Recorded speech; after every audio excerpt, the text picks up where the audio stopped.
Welcome to This Week in East Brunswick, the township's own news and information program. Today we meet sculptor Betty Kleinfeld, whose work is currently on display in the library.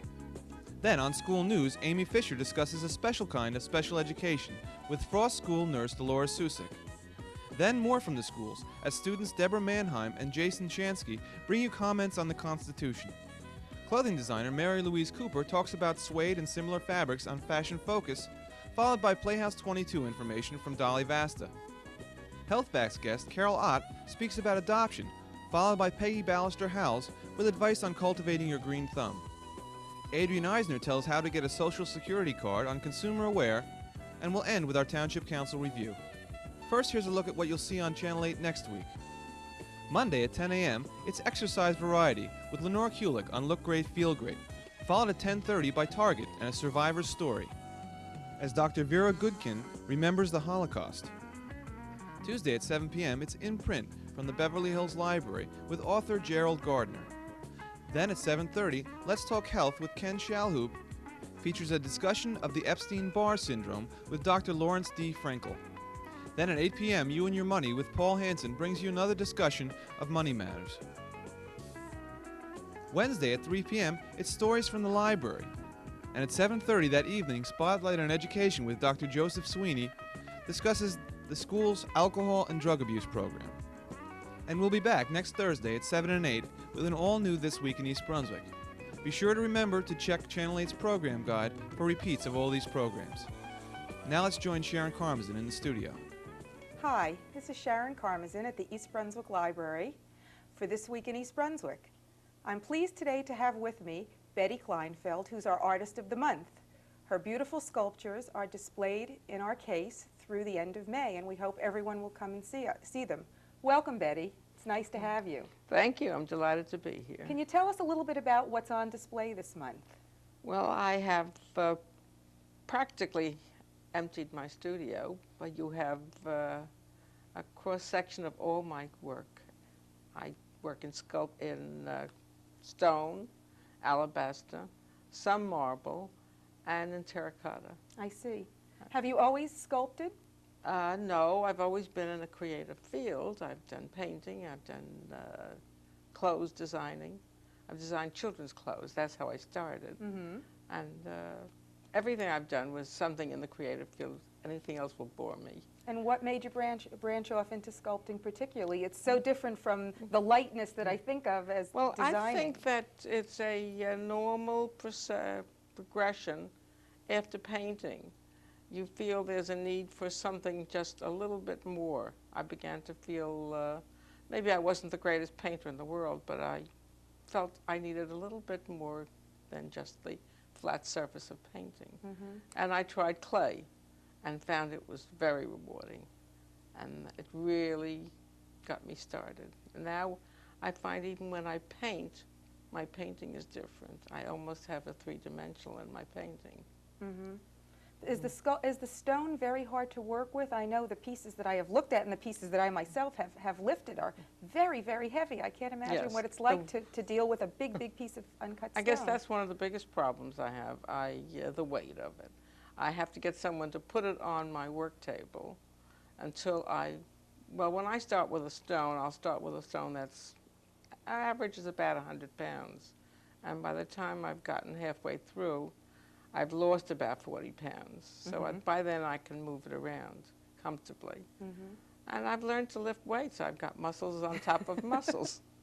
So it has health benefits too. Oh, yes. It keeps you in good shape. Oh, yes, it does.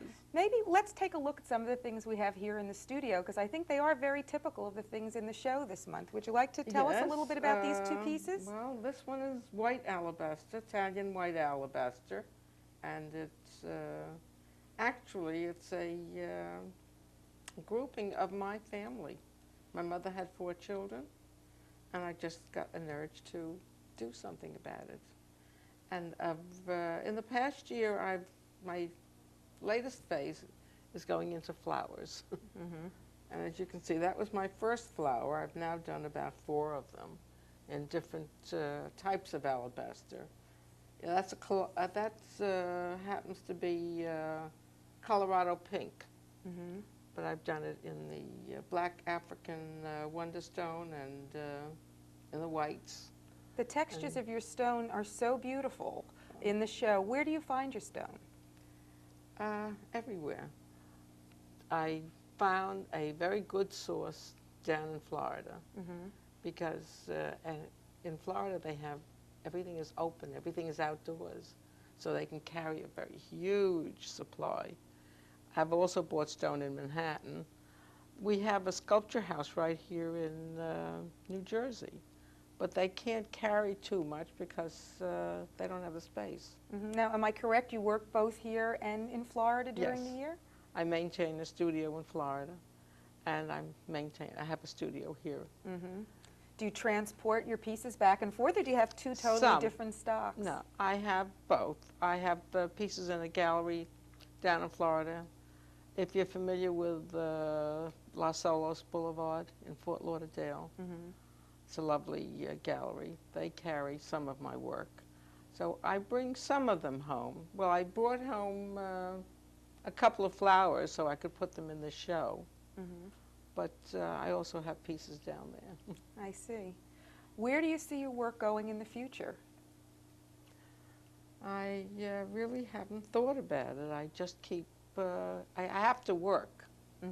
I would be absolutely lost if I couldn't work. I'd be very unhappy. And it's a wonderful, wonderful outlet. Just walking into my studio helps me forget any problems I might have had. Well, You can get lost in it. well, I think that coming and seeing your show here will certainly be a bright spot in anyone's day, because the things are quite beautiful and quite uplifting. So I thank you for being here with me today. Oh, you're quite welcome, and thank you for asking me. I recommend Betty's show to all of our viewers. It's here at the library through the end of May. And with me today was Betty Kleinfeld, our Artist of the Month. This is Sharon Karmazin for This Week in East Brunswick. Until next time. This week on School News, Amy Fisher takes us to Frost School to see a unique approach to special education through the use of dolls. Hi, I'm Amy Fisher, and I'm back with this week's school news. Today I'm at Frost School with Dolores Susek, who's the school nurse here, and she has a special project that she is planning in conjunction with Special Education Week. Dolores, what are you doing with all these dolls? Well, these are dolls that have some disabilities, and I've been going into the classrooms and talking to the students about the dolls and discussing the different disabilities that the dolls show. And the purpose of the whole thing is to make the students more aware of how another student with a disability like this or similar to this might feel coming into the school and meeting new students and adjusting into a classroom. And what we're having the students do is name these two dolls. The other dolls all have names. These two don't. So these two dolls are going into the classrooms, and the students are looking at them and talking about them. And then they are naming them and writing a paragraph about how they think a student with this type of disability, or this type, which is hearing aids, would feel coming into a new school. And what I'm trying to do is just raise their awareness of how another child with some type of disability would feel. That's very interesting. Have been some of the reactions that you've had from some of the students? I've had many, many questions.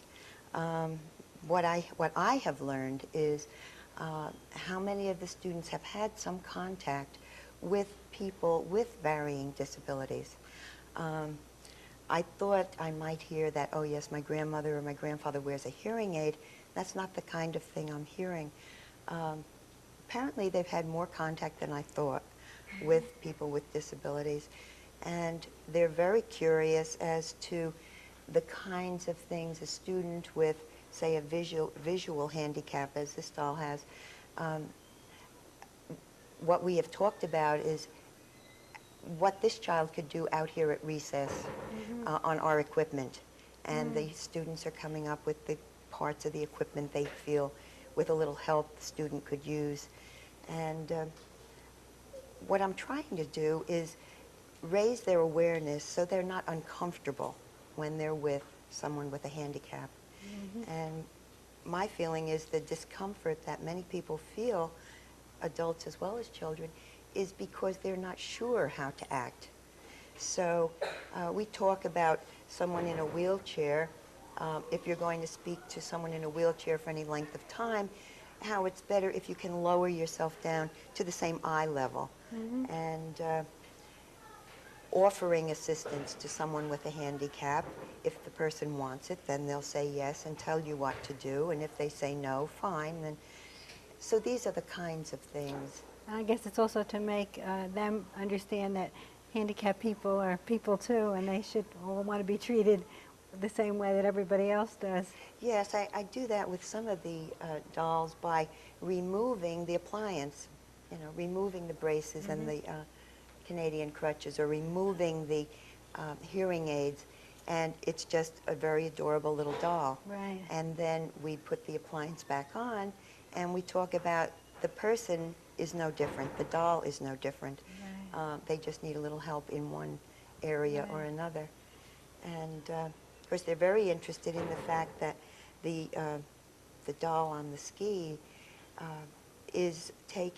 was made after an actual person. Oh, really? Out in Colorado, who is a ski instructor and who does enter competition. Wow, that's amazing. Yes. That's really good. Well, thank you very much for being with us. We wish you luck with your project. I think it sounds very interesting. And I'm very anxious to hear what they come up with the name and what they have to say about these two. When will you know the answer? When will Friday. Friday. Friday, we'll know. Yes. Thank you very much. You're welcome.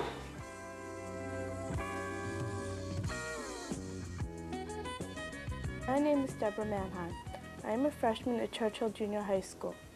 In my social studies class, taught by Ms. Joyce Lentz, we received an assignment to write a paper on the bicentennial anniversary of the United States Constitution. My fellow classmates will be appearing on Channel 8 over the next few months in a series of reports entitled Comments on the Constitution. They will be reporting on a variety of topics.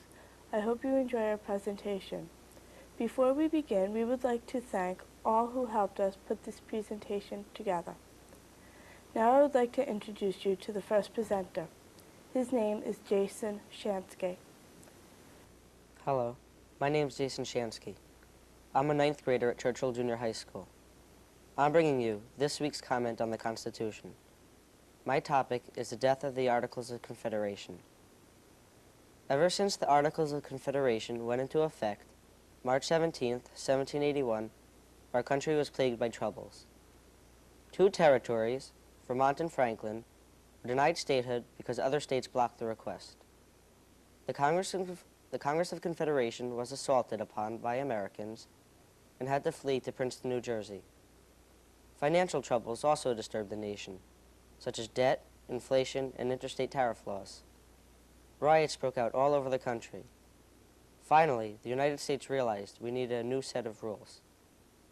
12 of the 13 states sent delegates to a convention to repair the Union.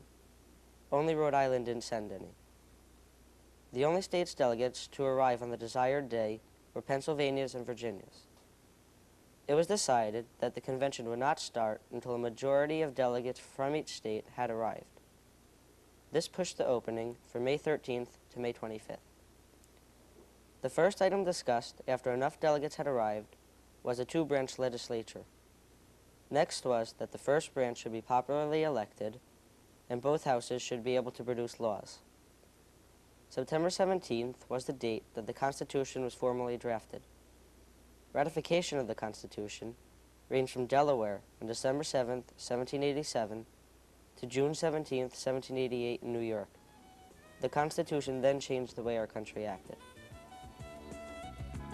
Next, on Fashion Focus, designer Mary Louise Cooper discusses suede and suede substitutes, facile and ultra suede. Hi, I'm Mary Louise Cooper, women's custom clothing designer. Welcome today to Fashion Focus. Real suede breeze, it takes dye beautifully and will easily fold into a suitcase, but creases will remain, as do perspiration stains, and cleaning is a problem. Ultra suede, or its thin counterpart facile, is machine washable, will always hold its shape, and is a perfect traveling companion. but it is a bit hot to wear in warmer weather. The classic ultra suede two-piece suit. The wing collar is an attractive alternative to the man-tailored notch collar and a wonderful spot for a pin. As always, a blouse can be worn, or for a different look, wrap a neck scarf in a coordinate print to accentuate color. Accurate stitching is a must to look for, as this is a characteristic of ultra suede. A chamois skin bustier that will work well with many looks, from under a day-wear suit to topping a silk charmeuse evening skirt. In this example, we've edged the top portion with an antique lace for a unique look. This fabric is facile, and with its incredible luster, you would believe it to be real suede. An easy button front jacket with elasticized waist, topping a straight skirt with a flipping hem, is a great traveling asset, as this ensemble would coordinate with many colors and can be refreshed easily with washing. Here is a facile skirt in progress in a wonderful color, and it has smocked front and back yokes. It would do you good to go out and see and feel the differences and similarities between the fabrics we've talked about today. Until next time, this is Mary Louise Cooper for Fashion Focus. Hi, I'm Dolly Baxter with your Arts Update, and I have some goodies for you that I don't want you to miss out on, so listen up. On May 16th, I will have a bus trip that will be going to West Point, Gasho of Japan Restaurant, and the Brotherhood Winery. It leaves the Civic Center at 8 o'clock in the morning and will return back at 7 p.m. at night. You can call my office, 390-6825 for tickets, and I only have 10 reservations left. It's $35 a person, and we're going to have a ball. Ask any of my bus trip people. They love to go. My second thing for you all out there is on May 17th, that's the following day, that's Sunday evening, May 17th, is the Young Musicians Concert at 7:30 p.m. at the Senior Citizen Center. And Benny Kim, international violinist, will be a guest artist. This is a culmination of auditioning many area young talented musicians, and we will be presenting 8 of them that evening. I hope all of you can join us. 7:30 p.m. at the Senior Citizen Center. It's $3.50 a ticket. You can either call my office at 390-6825 and I'll hold tickets for you, or else pick them up at the door. Hope to see you there. Now, my last announcement is the last show of the season is now playing at Playhouse 22, and you really shouldn't miss it. It's that wonderful rock musical, Two Gentlemen from Verona, directed by Ron Lieberman. It'll be playing now through June 7th on Friday, Saturday nights, and Sunday matinees at 3 o'clock, and the number to call there is 254-3939. Now listen, you've got 3 great events all coming up within 2 weeks. Don't miss any of them. I'll see you there. Take care. Hi, this is Pegi Ballister-Howells, Middlesex County Agricultural Agent. A few weeks ago, we were here in my garden talking about an April garden. Well, now it's May, and the garden is completely different. Really, when you think about it, most people think of tulips, but it's also a very important time for planting things that will bloom later. And chrysanthemums are one of those things, and it's important to pinch them back so that they don't get too tall and leggy. And that's something that should be done on a regular basis, starting now, until about the end of June or early July. We have some beautiful tulips in the garden, however, and some of them are called fringed tulips, and they have a very pretty ruffled edge around the edge of each petal. We also have something called lily flowering tulips, which have a very interesting shape. The petals tend to curve out and are much more pointed than your traditional tulip petals. Of course, one of the most beautiful are the double tulips, which tend to look almost like peonies or even roses. The latest blooming tulips tend to be the parrot tulips, which are very ornate and come in a wide variety of colors. The ones that we have are orange parrot tulips, which are really brilliant and bloom very late in the season as far as tulips go. Other things you may want to consider at this time of year are pansies, which are bright and cheerful and will bloom until the weather gets really warm, and the things that you can expect to bloom after the tulips have finished. One of those things are painted daisies, which are also called pyrethrum. I have a miniature rose that will bloom shortly, and irises won't be too far along. One thing I would like to tell you is that when you dig out your tulips, they should be replaced every 3 or 4 years. You want to mark the area where you dug them out, because in the fall you may not know where your blank spaces are, and you may end up digging tulips up that you would like to keep. This is actually a ring from the top of a small tomato cage. The tomato cages cut in thirds give you 3 rings apiece, And you can mark the areas, cover them up slightly with mulch, and you won't even see them, but you'll know the right place to plant when it comes next fall. We'll see you here next week in my garden. This is Peggy Ballister-Howells, Middlesex County Agricultural Agent.